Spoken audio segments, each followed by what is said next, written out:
The Council to Homeless Persons is the peak body for homelessness organisations in Victoria. It's the first funded peak homelessness organisation in Australia. It began, from my understanding of it, in 1972 as a voluntary organisation made up of some of Melbourne's key charitable organisations. I think the Brotherhood of St Lawrence played a fairly big part in helping organise the group of people that got together and put in a funding application to the then, eventually after some years of being just a voluntary organisation, they put in funding to the Kane Labor government, I think in the early 1980s, and became a funded organisation. The Council to Homeless Persons started off as a very small organisation and has now grown into one of the leading homelessness advocacy organisations in Australia, and has played an instrumental role in getting homelessness on the public policy agenda, and also in the establishment of other peak homelessness organisations in Australia, like now Homelessness Australia, the national organisation, and similarly Homelessness New South Wales. All of these organisations were based on the kind of template that CHP established. CHP's job is to advocate on behalf of homelessness organisations and the services that they provide. The overall arcing aim of the Council to Homeless Persons is to advocate for policies and programs to end homelessness. And the Council to Homeless Persons is very specific and very clear that it believes that homelessness is not a wicked problem. It's a problem, it's a social problem that can be solved, and that there are policies and practices and services that can work coherently towards ending homelessness, which, of course, might not mean every individual at any given point in time is not experiencing homelessness, but ending homelessness as the kind of major problem issue that it is now. So that's the mission of the Council to Homeless Persons, is to advocate for the policies and the services that can work towards ending homelessness, not just simply responding to homelessness, not just simply trying to mitigate or ameliorate homelessness, but rather to end it. It's as I said before, we don't believe it's a wicked problem, and there are plenty of concrete examples in both local and overseas practice of policies and services that demonstrate that it can be ended.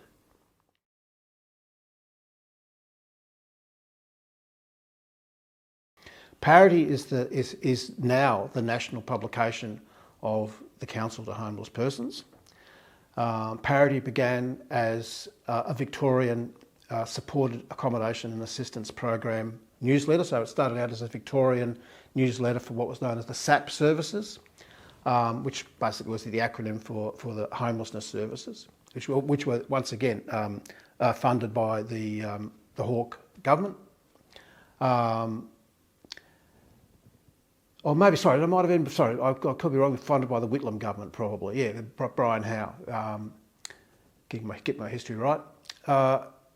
And it became a national publication in 1998, I think well regarded within the sector, and as you know, most homelessness organisations receive it.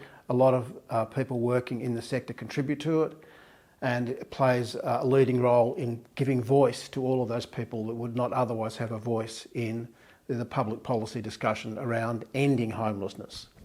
Look, the main audience or constituency for Parity are homelessness services, but also increasingly those university courses that teach the qualifications relevant for those working in homelessness services, like social work, for example, or youth work, or housing studies.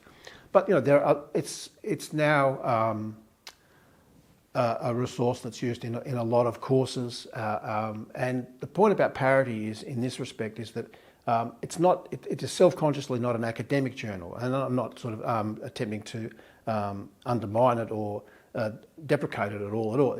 We get lots of academics writing for it, but I'm not trying to sort of dumb it down in that respect, but it is meant for a generalist audience. One of the things that I find when I visit a lot of homelessness services, that it's in a lot of homelessness services front of office. So people coming to a homeless service for the first time can see that their organisation and the people that work in it has a professional publication. And one of the other inputs that I've got over the years is that a lot of people, when they start working in a homelessness service, if they want to get oriented quickly to a large body of complex information, they can get it through Parity. And the way that this happens is that each of the 10 editions that are published a year attempts to deal in some sort of depth with a specific theme or set of issues within the wider discourse of homelessness. You would know from the ones that we've worked on that there are many and varied of these. But there are some key issues, of course. I mean, for example, youth homelessness is a perennial issue. Domestic and family violence is another key issue. The majority of people experiencing homelessness in Australia are women and children escaping domestic violence. And the other thing which really needs to be foregrounded is the fact that our First Nations people, our Aboriginal brothers and sisters, experience the highest rates of homelessness in Australia. They suffer from homelessness, but they also suffer from historical dispossession, and so they've got a double-edged kind of homelessness. So the key point about Parity is to empower people to make arguments, to advocate for the changes necessary to hopefully end homelessness for as many people as possible.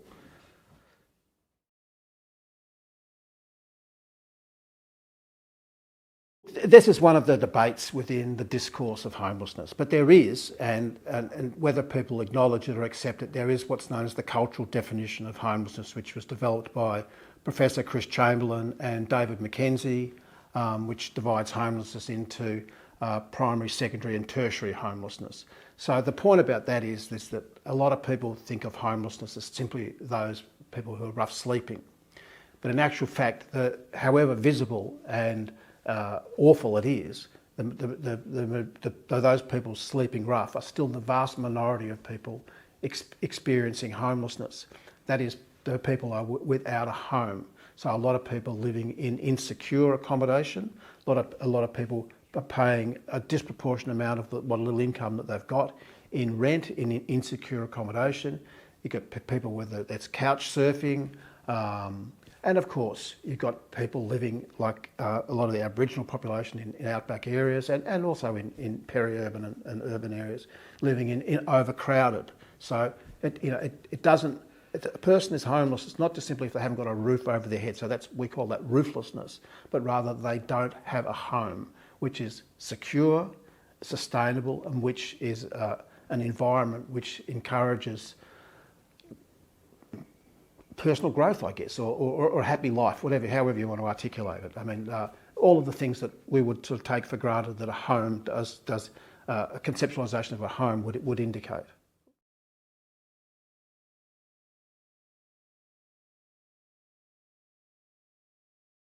I've always argued that, and look, I might be an idiosyncrasy of mine, but I've always argued that homelessness is essentially a function of poverty. And if you have the resources, you can get accommodation. You might not get a home, but at least you can get shelter.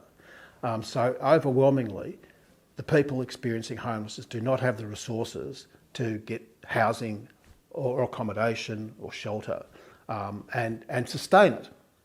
So therefore, homelessness advocacy bodies like CHP argue that things like the welfare payments have to be meaningful and realistic, and they can't entrench people into poverty.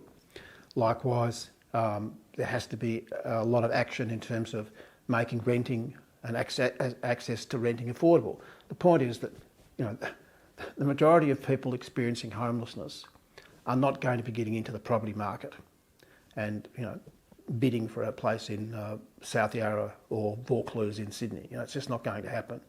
But through advocacy to government for more social housing, and in particular for more public housing,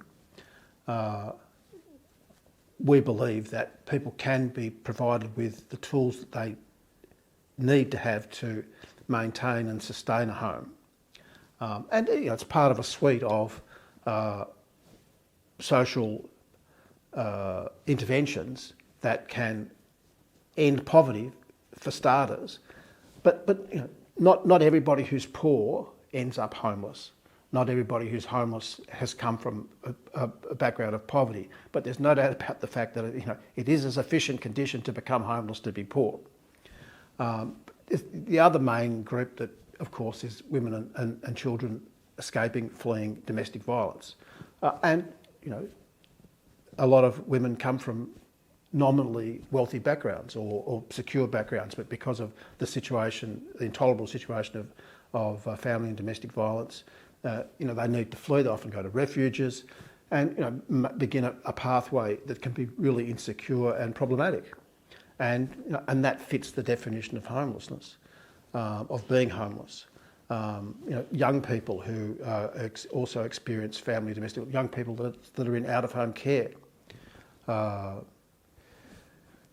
the point is that there are many different causes of homelessness. There are social and structural causes, and there are individual causes. I mean, there's a correlation between people who have some mental health issues and homelessness. Similarly, with drug and alcohol issues, there's a correlation as well, but it's not a causal correlation. It's just an elective affinity, if you like. But once again, I mean, I would go back to the fundamental root cause of homelessness is poverty. Poverty is a function of inequality, and we live in a society and have a social system that not only perpetuates inequality, it privileges inequality and is functionally intended to promote inequality. And so you get very mild-mannered reformist governments like Labor governments trying to do things to just basically even the playing field a bit, and there's this hysterical response. We saw that with Rudd's attempt to, with the mining tax, so-called. It's just any attempt to achieve any kind of level of equality in Australia is always met with a hysterical response from, the vicious right in Australian politics.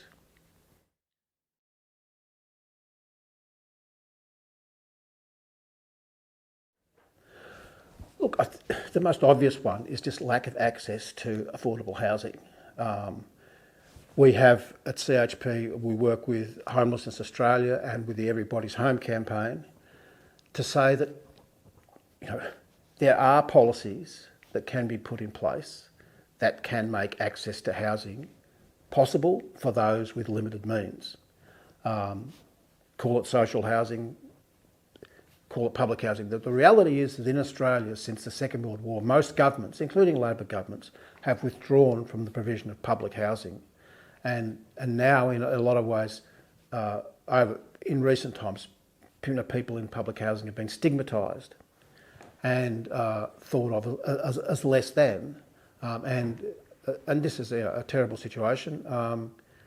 And it's not necessarily the case in other countries where social housing is seen as part of the fabric of providing the right to housing for everybody. One of the superstars in this space is Finland.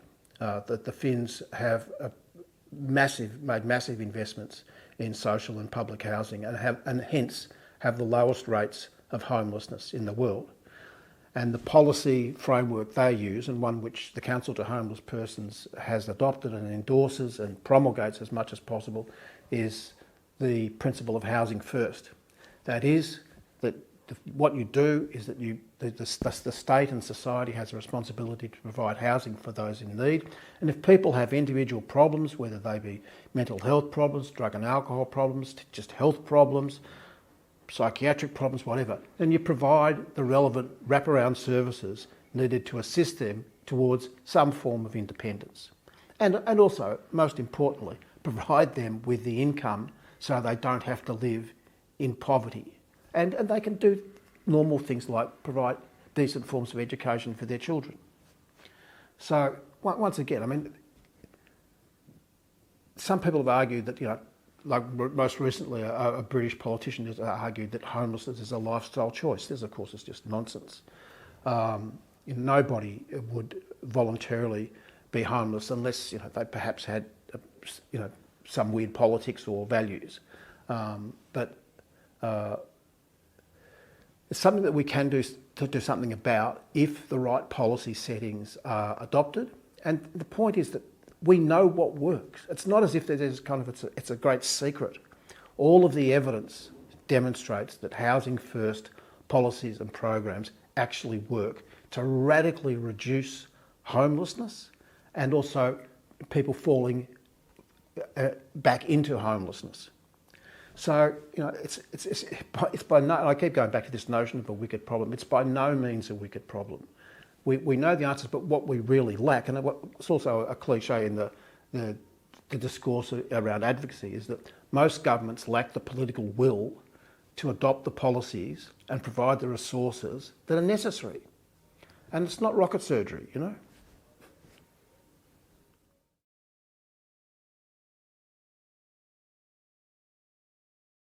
Look, the obvious point to make here is that Aboriginal people experience rates and levels of homelessness far out of proportion to their numbers. And it's particularly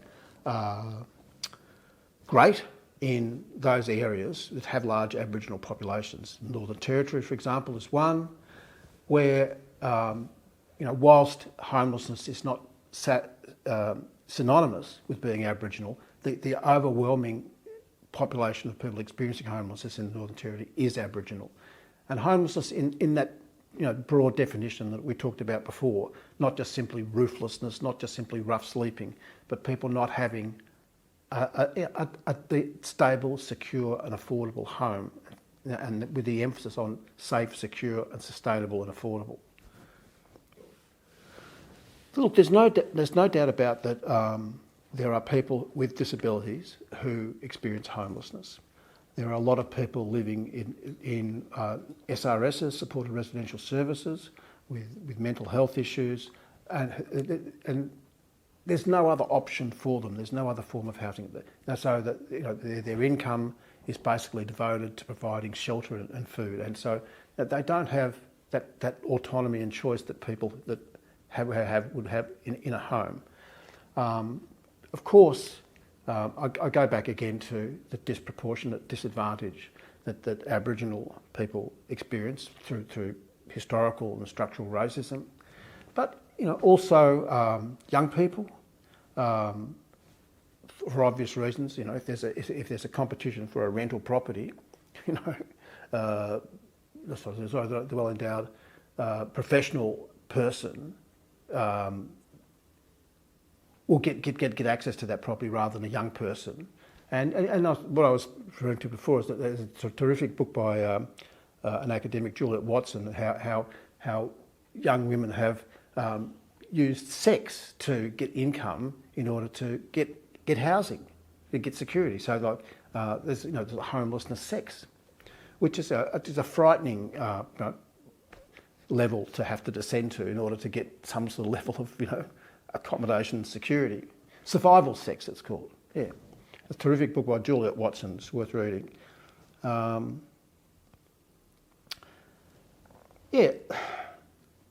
Older people. We're very fortunate in Victoria to have a wonderful homelessness organisation called Winteringham, which has led the country in basically providing just fantastic, secure accommodation for older homeless people. The Brian Lipman, the CEO and founder of Winteringham, deserves all the accolades that is possible to get, because all of these people would basically, they wouldn't be on the streets, they'd be dead without that service.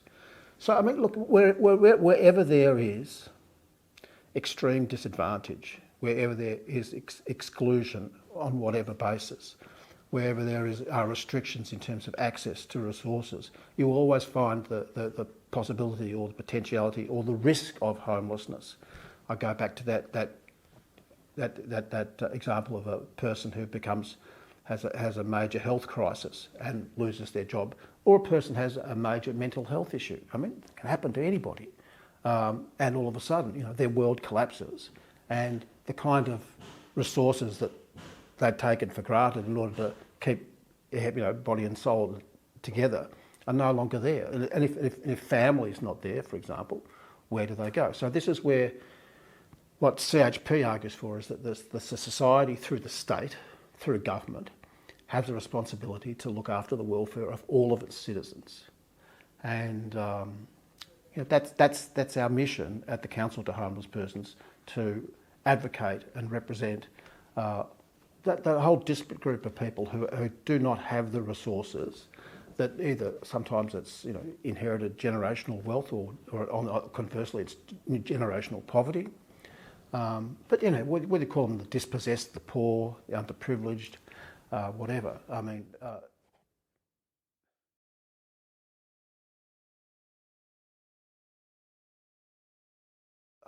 people experiencing homelessness are very often othered. That they are seen as somehow deviant. In the early sociological texts around homelessness, they were referred to in America as hobos. They were referred to as people on Skid Row. The original notion of homelessness in Australia after the Second World War was the ex-serviceman who had been traumatised by war and had become an alcoholic and was known as a dero. So things have evolved since then. In the late 1970s, we had the first kind of wave of what became described as youth homelessness. And now, that understanding of homelessness has grown to make sure that all of the so-called cohorts, but all the different groups that make up our society, bar the wealthy, can experience homelessness. One of the things that is, I did an edition on health and homelessness a few years ago, and one of the things that came really clear is that a person who is in a secure, has got a good job, good family life, whatever, a health incident happens where they lose their job, they no longer have an income. Before they know it, they're in a downward spiral. They might self-medicate. They might, even if they don't self-medicate, they just might not have the means to sustain their housing. And there was recently a ABC radio broadcast about people living in Bendigo, near where I live in Castlemoan, who are rough sleeping in national parks, simply because they cannot afford access to the limited stock of housing that's available. And these are people who might be what's sometimes known as the working poor. They've got jobs, but they might be part-time jobs, they might be insecure jobs, they might be low-paid jobs. Whatever they are, they basically do not have the resources to access very limited housing stock, particularly even in rural and regional areas.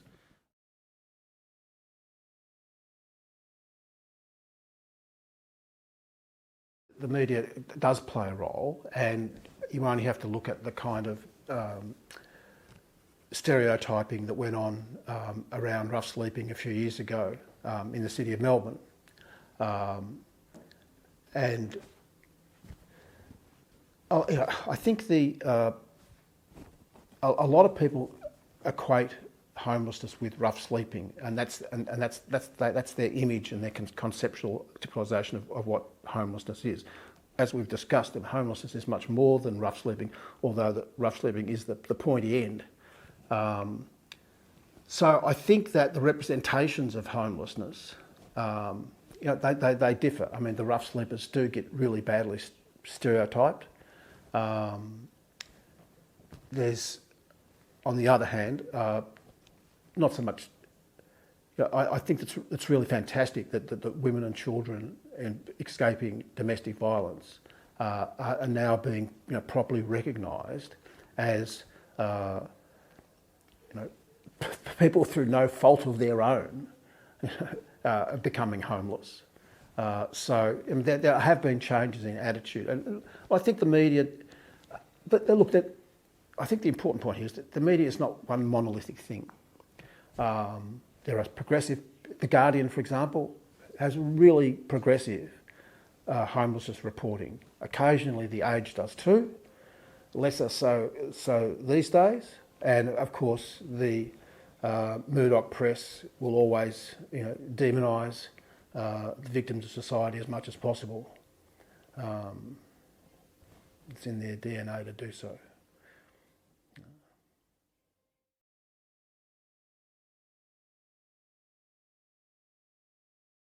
The reality is that we have specialist homelessness services who are dedicated to providing housing and support. The real problem is that for most of the homelessness service, there is just simply insufficient housing available for them to refer the people that come to their door and say, I've got no accommodation, how can you help me? And they often might get sent to a rooming house or a motel. And there are people working in the homelessness sector who jack up against this, quite rightly so. So these places are terrible. They're not a home, they're not even transitional. So that's why I go back to this notion that the CHP promulgates of housing first. You provide proper housing, you then provide the services tailored to the needs of the individual, the family, the group, whatever, to meet their individual requirements. And it is, as I keep saying, it's a model, it's a theory, it's a practice that we know it produces results. And the hallmark of it is the work that's been done in Housing First in Finland, but elsewhere as well. Housing First is now become, it's not the universal panacea, but we know that it produces tangible and concrete results. And if it were adopted in practice rather than paid lip service to by government, then homelessness would just be an afterthought in Australian social policy. A large number of homelessness services in Australia. I mean, in Melbourne and Victoria, I can Launch Housing just around the corner, huge organisation. The Sacred Heart Mission in St Kilda, the Salvation Army throughout Victoria, throughout Australia, St Vincent de Paul, Vincent Care, Mission Australia. That they operate both in urban centres and regionally, and in rural and remote areas. And there are we've got sister organisations like the Shelter Network, like the Northern Territory Shelter, New South Wales Shelter, Shelter South Australia, Shelter WA, Shelter Queensland, who we work hand in hand with and in partnership with to advocate for governments at the state and the federal level to develop the policies and provide the resources necessary to do the things that will make a difference. It's not really a mystery. You just have to provide resources at a scale and at a level that can really make a difference.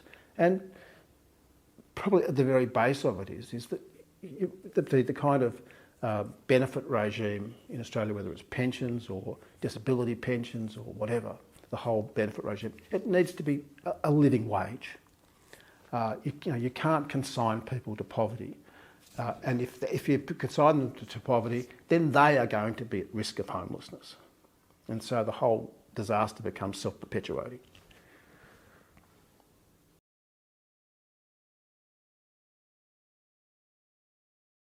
And so the community does play a role, as does the non-government sector, as do political parties, as do universities, as do academics and researchers. And one of the points about the Council to Homeless Persons and Parity is that Parity often publishes the findings of researchers and whose work can then be used to make the arguments for the development of the policies that the research indicates needs to be implemented, developed and implemented, and likewise the resources.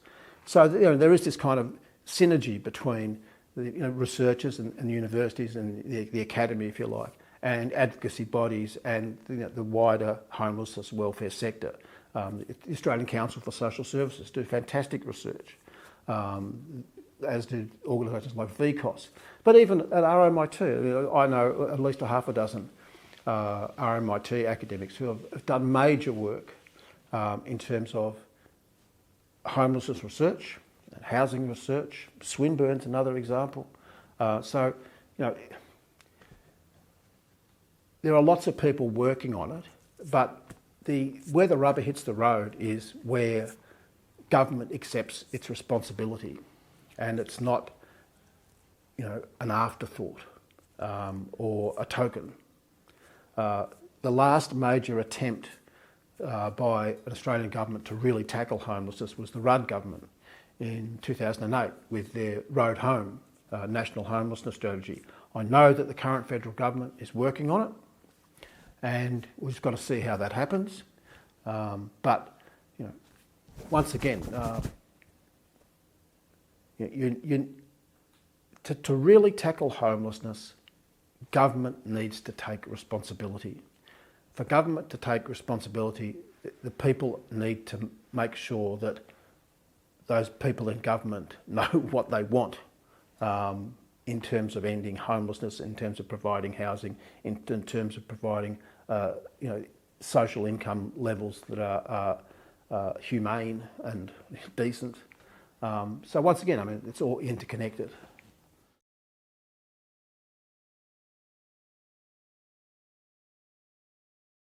This is one of the topics that Parity is looking at this year. We're devoting an edition to Parity called Climate Change and Homelessness. And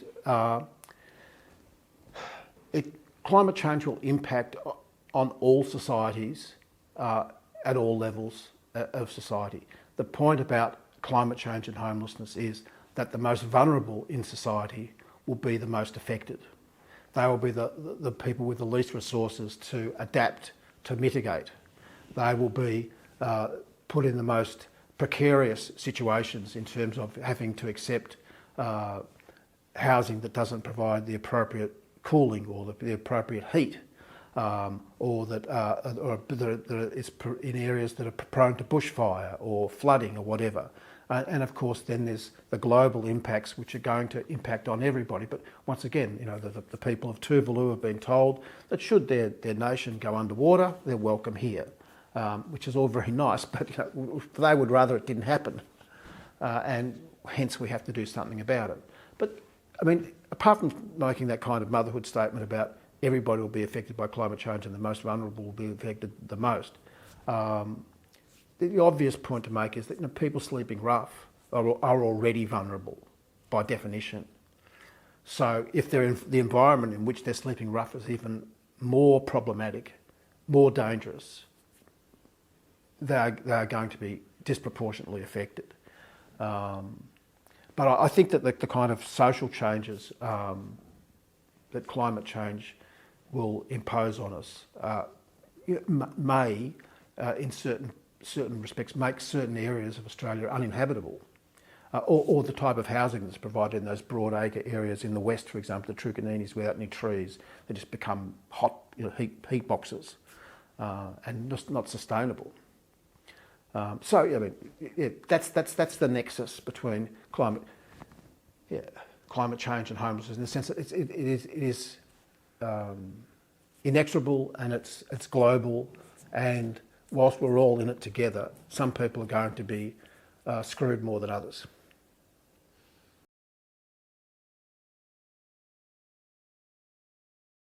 One can only have one's own personal opinions about that. One only has to see the amount of resources that are devoted to private schools as opposed to state schools to see that there is, intergenerational privilege that's reinforced.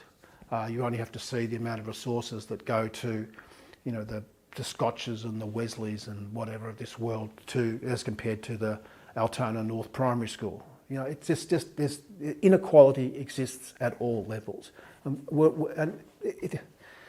Homelessness is a function of poverty. Poverty is a function of inequality. Inequality is a function of the kind of social and economic system that we've got. And nobody seems to be putting up their hands to change the parameters of the social and economic system that we've got. So it seems to be like we're at the end of history, where it's accepted we're going to have a market economy, and that the best that government can do is to sort of blunt some of the sharp edges of it. It's not my personal point of view, but